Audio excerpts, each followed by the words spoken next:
Almost every war game the United States runs against China starts from the same assumption. The fighting happens over there, near China's coast, at the far end of 5,000 nautical miles of open Pacific. The west coast of the United States, the ports, the cities, the people, sits at the other end of that ocean. And the ocean has always been part of the reason they were safe. Not missile defense, not the Navy, distance. The assumption that China could not push conventional naval power across that much water, at scale, and hold it there. That assumption is the thing China is now building a machine to break. In a guarded harbor in southern China, two objects sit hidden inside floating docks, screened from the satellites passing overhead. They are being tested under an unusual degree of secrecy, even by the standards of Chinese naval development. There is no one aboard either of them, and they are the size of full-crewed submarines, the largest uncrewed underwater vehicles publicly known to exist. The size is not what worries the analysts. The range is. Going by the specifications China's own shipbuilders put on a display stand at a defense show, these drones are expected to travel around 10,000 nautical miles. Read that against the map. That is the South China Sea, across the entire Pacific, to the coast of California, and it is the reason a naval analyst used the words "threaten the West Coast" in print. The defense show version was shown carrying mines and torpedoes, and there is a detail that tells analysts this is not a laboratory curiosity. There are two of them. Two rival designs, tested at the same port, at the same time, in a pattern that looks less like open-ended research and more like a country choosing which weapon to build. I will come back to why that matters, which is what makes the quiet one worth remembering. The soft machine shaped like a manta ray, gliding through the dark, was the moment the world started paying attention to how far China had gone under the water. The machines in the floating docks are the next sentence. They are China building a way to erase the one advantage America never had to earn. For the first time, the question the war gamers are asking out loud is whether the Pacific is still wide enough. Start with the quiet one, because it is what made China's undersea ambitions visible to the wider world. In March 2026, China's state broadcaster aired footage of a strange machine moving through dark water. It did not have a propeller.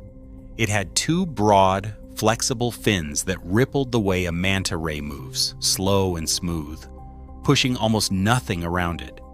Inside a body soft enough to flex, it carried forward-looking sonar and side-scan sonar, feeling the seabed and water so murky you could not see a hand in front of your face, and sending what it found back to a screen on the surface. It came out of Northwestern Polytechnical University in Hainan, a school with deep defense ties.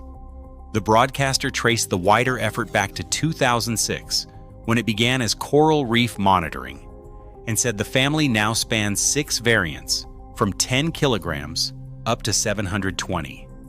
And here is where the honesty matters, because it is the difference between understanding this and being sold a story. What the drone did on camera was hunt for mines. It detected simulated explosive devices on the seabed. It did not attack anything. The world's first label on the footage is China's own words, not an outside finding. So the Manta is not a weapon you should picture firing on anyone. And it is not a small version of the machines off Hainan either. It is a different system entirely. What it shows is the breadth of a single national effort: autonomy, sonar, quiet, low-signature propulsion, machines designed to work where humans cannot go. China is pushing on all of those problems at once, and the Manta is one visible piece of a much larger program. Keep that breadth in mind, because it is the context for everything that follows. Because the machine that should actually worry, Washington does not glide quietly through the dark. It sits in a floating dock, in a harbor called Gangmen, on the island of Hainan, just west of one of China's most important naval bases. Satellites pass overhead, and what they can see is limited. because each of these machines has been given its own floating dry dock that shields it from above. That is a deliberate choice. You build cover like that around something you do not want measured. There are 2 of them, and they are enormous. Open source analysts working from satellite imagery put them at roughly 130 feet long. That is not a drone in the sense of a small robot. That is a machine the size of a crewed submarine, with no crew inside it. The largest uncrewed underwater vehicles publicly known anywhere, sitting in the water off Hainan, being quietly run through their trials. And the first question any analyst asks about a submarine is not how big it is how far it can go. This is where the map changes. Based on the published specifications of a similarly sized drone that a Chinese shipbuilder displayed at a defense show, these machines are expected to reach a range of around 10,000 nautical miles. I want to be precise about that number because precision is the whole point. It is not a figure China has confirmed. It is an estimate, built from a concept model on a show floor and from calculations based on the vessel's size. Treat it as an expectation, not a measurement, but sit with what that expectation means. The Pacific Ocean is a little over 5,000 nautical miles across. A range of 10,000 is enough to leave the South China Sea, cross the entire ocean, and arrive off California. That is why a naval analyst writing in a respected defense outlet chose the phrase "threaten the West Coast," not as a headline, as an assessment. The engineering behind that range is worth understanding because it tells you what these machines are for. The design shown at the defense show was diesel-electric, the same basic principle as a conventional submarine, but with the space where a crew would live filled instead by an enormous bank of batteries. On its diesels, snorkeling near the surface, that model claimed roughly 7,000 nautical miles. Fully submerged and silent, running on batteries alone, it claimed 3,000. That underwater figure is about 6 times what the best crewed diesel submarines can manage, and it is the number that matters, because it is the part where the machine is hardest to track. It could use that silent range to slip through the chains of islands that box China's navy in, and reach open ocean without being continuously tracked. That model carried torpedoes and mines, and could even carry smaller drones of its own. If you are finding this useful, take a second to subscribe. I break down the strategy behind stories like this one every week. Now the objection. Every time a country tests something alarming, there is a reasonable voice that says, "Calm down. It is probably just research." Militaries build strange prototypes all the time, and most of them never go anywhere. It is a fair instinct. So let me give you the 3 reasons the analysts who study this do not believe it applies here. The first is the secrecy itself. Chinese shipyards usually do the opposite of hiding their projects. They show them off because attention brings export orders and prestige. These machines are being hidden, tucked into covered docks at an obscure facility, kept away from the cameras. To the analysts watching, that inversion is a tell. A shipyard hides the thing it is not ready to let the world measure. The second is scale. Step back from these 2 giants for a moment and look at the wider program. At the September 2025 military parade in Beijing, China rolled out 8 extra-large underwater drones, a smaller class than the 2 giants in the trials, but still large. 5 were a mine-laying type, 3 were bigger. Only a handful of navies are publicly known to operate or test vehicles in this class at all. China paraded 8 in one afternoon.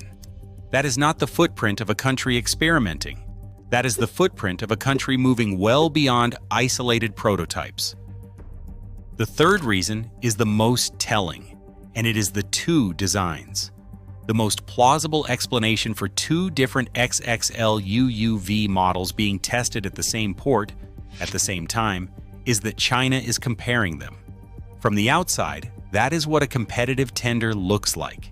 You build rival versions, you run them against each other, you pick the winner, and you manufacture it at scale. that interpretation does not rest on the two hulls alone. It follows the exact pattern China used 5 years ago with the smaller class of underwater drone. And the winners of that earlier contest are in service today. The two machines in the covered docks are the next generation running the same race. Put those three together, and the analysts who track this reach the same read. What is being tested in that harbor is not a curiosity. It looks like a weapon on its way to a fleet. Which brings us to the thing it would be designed to take away. For as long as there has been a contest between the American and Chinese navies, the United States has held one advantage its rival could not close. Under the water, America was the quiet one. American submarines were harder to hear, and America's network of undersea sensors gave it an unmatched ability to track what moved below the surface. That advantage is a large part of why a war over the Pacific has long looked, on paper, like something China could not win. Brian Hart, a China analyst at the Center for Strategic and International Studies, put the shift plainly. For a long time, he said, the United States had a significant advantage in undersea warfare, and as China's capabilities advance, that is changing. The change runs in two directions at once. In 2024, a CSIS report on how a Chinese blockade of Taiwan would actually unfold found that covertly laying mines around Taiwan's ports would be central to cutting the island off. A fleet of quiet, long-range, uncrewed mine layers is almost purpose-built for that job, and China has already shown the munition to go with it. At the same September parade, alongside the drones, sat a new deep-water sea mine designated the AQS-003A, exactly the kind of weapon an uncrewed mine layer would carry to a Taiwanese harbor and leave behind. The drone and the mine look almost purpose-built for the same mission. But the more unsettling half is what China's own military writers describe wanting to do to America's ears. Internal Chinese military texts advocate a systematic effort to destroy, sabotage, or spoof the network of undersea sensors the United States relies on. That network is the thing that has always let America track submarines across the Pacific. It is, in the words of one analysis, the American Achilles heel, and China is building the machines to go for it. And once you see that, you start to notice this is not a single drone. In February 2025, China unveiled a compact, deep-sea cable-cutting device built to sever the armored communication and power lines that run along the ocean floor at depths of up to 4,000 meters and designed to be carried by China's crewed and uncrewed submersibles. If you followed the mysterious cable breaks in the Baltic Sea, you understand why that matters. It turns a static risk into a mobile one, something a machine can carry to a chosen line at a chosen moment, in water too deep for anyone to easily reach. That same drive was on open display at the September 2025 parade, where China rolled out a torpedo-shaped uncrewed machine called the AJX-002, past a reviewing stand where Xi Jinping stood beside Vladimir Putin and the leader of North Korea. A weapon you hide off Hainan and a weapon you parade past your allies are two halves of one message.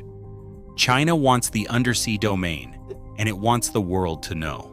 Which brings us back to the map, and to the question the people who wargame these scenarios are now asking out loud. The two giant drones could, in theory, do something no Chinese vessel has practically been able to do before. They could cross the Pacific and hold the approaches to the west coast of the United States at risk, or reach further still, toward the Panama Canal. China's nuclear-powered submarines already have the theoretical range to do this, but they are rarely reported operating in the Eastern Pacific. Analysts generally assess that Beijing still prioritizes those boats for missions closer to home, because they are too valuable to risk. And that is the piece that changes everything. A crewed submarine, however advanced, is still a crewed submarine.